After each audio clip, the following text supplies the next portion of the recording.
Comment saint Vincent de Paul recrutait? Que celui qui a des oreilles entende. Pour maintenir la mission dans une absolue dépendance des volontés de Dieu, entre deux propositions qui lui étaient faites, Vincent de Paul aurait plutôt choisi la moins avantageuse.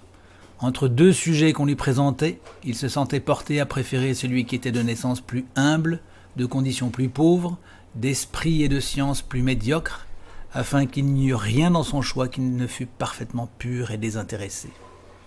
Il avait même donné pour règle aux siens, et lui-même ne dérogea à ses habitudes qu'en deux circonstances toutes particulières, de n'attirer jamais personne à sa congrégation, ni par promesse, ni par service, ni même par pieux conseil.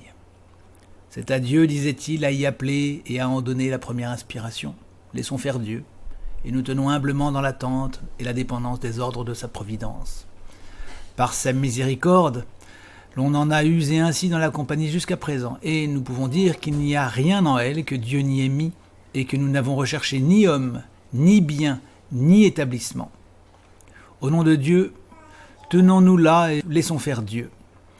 Suivons, je vous prie, ses ordres et ne les prévenons pas. Croyez-moi, si la compagnie en use de la sorte, Dieu la bénira. Il aimait à rapporter uniquement à Dieu le progrès de sa congrégation, comme à lui attribuer tout le bien qu'il faisait. Ayez confiance, répétait-il à ses frères, mais ayons-la entière et parfaite. Et tenons pour assurer qu'ayant commencé son œuvre en nous, il l'achèvera. Car je vous le demande, qui est-ce qui a établi la compagnie? Qui est-ce qui nous a appliqués aux missions, aux ordinants, aux conférences, aux retraites? Est-ce moi? Nullement.